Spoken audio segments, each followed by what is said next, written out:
इस वीडियो में हम डिस्कस करेंगे कि जो प्लास्टिक कंपोनेंट होते हैं उसमें ये इजेक्टर मार्क क्यों आते हैं और वो प्रोडक्ट में किस कारण से आते हैं और इजेक्टर मार्क आने से हमारे पार्ट पर क्या डिफेक्ट पड़ता है और इसको हम कैसे सॉल्यूशन कर सकते हैं, इसको कैसे सॉल्व कर सकते हैं कि जो हमारा प्लास्टिक का कंपोनेंट बनता है वो उस पर इजेक्टर मार्क देखने को ना मिले। तो सबसे पहले देखते हैं कि इजेक्टर मार्क क्या होता है। तो देखिए, जब पार्ट को मोल्ड से इजेक्ट करते हैं, पार्ट हमारा इंजेक्शन मोल्डिंग मशीन में जो मोल्ड होता है उसमें, जिसको हम डाई भी बोलते हैं, उसमें प्लास्टिक का कंपोनेंट जब मैन्युफैक्चरिंग करते हैं तो पार्ट बनने के बाद जब हम इस पार्ट को उस मोल्ड से इजेक्टर करते हैं, बाहर निकालते हैं, तो बाहर निकालने के बाद उस पार्ट पर कुछ निशान बन जाते हैं। जैसे ये निशान हो गया है, ये निशान इस पर आ गया वाइट, तो वो निशान बन जाते हैं। तो उस इजेक्टर पिन का निशान होता है जिसे हम इजेक्टर मार्क करते हैं। मतलब जिस इजेक्टर पिन के द्वारा उस पार्ट को हम मोल्ड से बाहर निकालते हैं तो उस पर उसी पिन से उस पार्ट पर निशान बन जा रहा है। वो निशान क्यों बन जा रहा है और जो निशान बन जाता है उसी को हम इजेक्टर मार्क कहते हैं। मतलब जिस इजेक्टर से वो मार के बाहर निकाल रहा है उसी का उस पर मार्क लग जा रहा है, तो उसी को हम इजेक्टर मार्क कहते हैं। ये इजेक्टर मार्क एक प्रॉब्लम है, डिफेक्ट है, जो पार्ट को डिफेक्ट कर देता है, ये ओके नहीं होता है। तो इस इजेक्टर मार्क को हम दूर करने के लिए क्या करेंगे, इसके बारे में देखते हैं। देखिए, तो इसका रीज़न और सॉल्यूशन देखेंगे कि इजेक्टर मार्क को हम कैसे सॉल्व कर सकते हैं। तो इसका हमारा फर्स्ट पॉइंट क्या है, रीज़न आने का। इजेक्टर पिन का स्पीड जो होती है ना वो ज़्यादा होना, हाई होना। मतलब जो इजेक्टर पिन है, जैसे देखिए ये हमारा इजेक्टर पिन है, इस इजेक्टर पिन से हम उस पार्ट को इस मोल्ड से बाहर निकालते हैं। जब पार्ट हमारा मोल्ड में बन जाता है तो इजेक्टर पिन होती है, ये इजेक्टर पिन होता है, इस इजेक्टर पिन से हम उस पार्ट को मोल्ड से बाहर निकालते हैं। तो उस इजेक्टर जो पिन है उसका स्पीड अगर ज़्यादा रहेगा, अगर ज़्यादा हम उसका स्पीड दे देंगे तो जब मोल्ड से बाहर उस पार्ट को निकालेगा तो उस पार्ट पे हमारा निशान बन जाएगा। ये जो निशान आपको दिखाई दे रहा है, ये निशान उस पर बन जाते हैं। जब वो ज़्यादा स्पीड उसकी रहेगी तो इस पर फोर्स के उसको बाहर निकालेगा तो इस पर मोल्ड में जो ये पार्ट रहता है वो गर्म रहता है, तो गर्म रहेगा और गर्म चीज़ पर हम किसी चीज़ से उस पर प्रेस करेंगे तो उस पर निशान बन जाते हैं। तो उसी का ये निशान बन जाता है। तो इसके लिए हम क्या करेंगे, देखिए, जब ये इजेक्टर जो पिन है उसकी स्पीड अगर ज़्यादा है तो उसकी स्पीड हम कम करेंगे, जितना उसके रिक्वायरमेंट हो इतना ही देंगे, जितना से वो जो पार्ट है वो मोल्ड से बाहर आसानी से गिर जाए, बस बाहर निकल जाए। इतना नहीं कि बहुत स्पीड से उसमें दे दिए कि पार्ट को बाहर इजेक्ट करने के लिए बहुत ज़्यादा स्पीड दे रहा है, जिसके द्वारा ये जो पार्ट है हमारा, ये पार्ट पर ऐसा निशान बन जा रहा है। तो उसकी स्पीड को हम कम करेंगे। सेकंड पॉइंट क्या है, इंजेक्शन स्पीड टू हाई। देखिए, अगर हम इंजेक्शन स्पीड होती है जिससे हम मटेरियल को फिल करते हैं, उसका स्पीड भी अगर ज़्यादा रहेगा, ज़्यादा स्पीड से उस मोल्ड में फिलिंग कर रही है तो ज़्यादा स्पीड से फिलिंग करेगा तो जगह जगह वो इसकी जो फिलिंग की पोजीशन होती है उस पर इजेक्टर का मार्क का प्रभाव पड़ता है।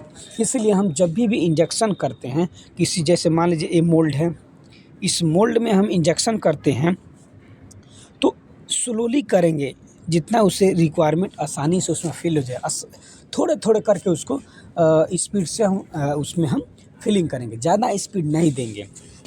नेक्स्ट पॉइंट क्या है, देखिए, नेक्स्ट पॉइंट हमारा क्या है, इंजेक्शन प्रेशर टू हाई। देखिए, इंजेक्शन स्पीड भी ज़्यादा रहेगा तो इजेक्टर मार्क आएगा, और इंजेक्शन प्रेशर भी ज़्यादा रहेगा तो हमारे पार्ट पर मार्क आता है। क्योंकि स्पीड और प्रेशर, जब मोल्ड में हम इंजेक्शन स्पीड और प्रेशर ज़्यादा देंगे तो बहुत स्पीड से मोल्ड में फिलिंग करेगा, इस मोल्ड में बहुत तेज़ी से इसमें फिलिंग करेगा, जिसके द्वारा जब इस मोल्ड का प्रोफाइल होती है, उस प्रोफाइल में जब ज़्यादा तेज़ी से वो इंजेक्ट करेगा मटेरियल, तो जो इजेक्टर का पोजीशन होता है उसके द्वारा जब इजेक्ट करेगा तो उस पर मार्क बन जाते हैं। इसलिए हम पार्ट के रिक्वायरमेंट के हिसाब से इंजेक्शन स्पीड देंगे ताकि वो आसानी से फिलिंग करे। स्लोली सी स्पीड और प्रेशर रहेगा तो उसमें फिलिंग करेगा, जिसके द्वारा जो हमारा पार्ट बन रहा है उस पार्ट पर मार्क का धब्बा देखने को नहीं मिलेगा। नेक्स्ट पॉइंट क्या है, मोल्ड टेम्परेचर टू हाई। देखिए जो मोल्ड का टेम्परेचर है, उस मोल्ड का टेम्परेचर देखिए, जैसे ये मोल्ड है हमारा, ये मोल्ड हम उस मोल्ड में लगाकर पार्ट को हम बना रहे हैं, मैन्युफैक्चरिंग कर रहे हैं। तो जब उस पार्ट को हम मैन्युफैक्चरिंग कर रहे हैं तो उसमें हम मोल्ड का टेम्परेचर कुछ दिए रहते हैं, एमटीसी के द्वारा उस मोल्ड को गर्म करते हैं, या एचआरटीसी, एमटीसी हो गया हमारा या एचआरटीसी हो गया, जिसके द्वारा हम उस मोल्ड को गर्म करते हैं, मतलब मोल्ड को गर्म करते हैं। तो उस मोल्ड का जो टेम्परेचर हो वो ज़्यादा हो गया। पर मोल्ड का टेम्परेचर ज़्यादा रहेगा तो पार्ट हमारा ज़्यादा गर्म होगी, जो प्रोडक्ट बनेगा वो प्रोडक्ट हमारा ज़्यादा हीट होगा, जिसके द्वारा हम इस इजेक्टर पिन से इस पर मारेंगे तो वो हमारा जो कंपोनेंट रहेगा उस पर एक धब्बा बन जाएगा, इजेक्टर मार्क बन जाएगा।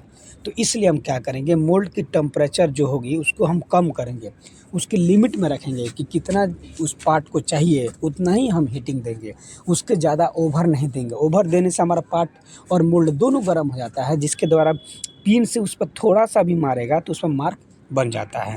तो इसलिए हम क्या करेंगे, इस जो मोल्ड का है, ये यहाँ से ऑयल का हीटिंग दिए, एमटीसी का, या इस पे एचआरटीसी दिए रहते हैं, तो इन दोनों का जो टेम्परेचर रहेगा वो कम करेंगे, उस पार्ट के रिक्वायरमेंट के हिसाब से हम टेम्परेचर को देंगे। नेक्स्ट पॉइंट क्या है, देखिए नेक्स्ट है कूलिंग टाइम।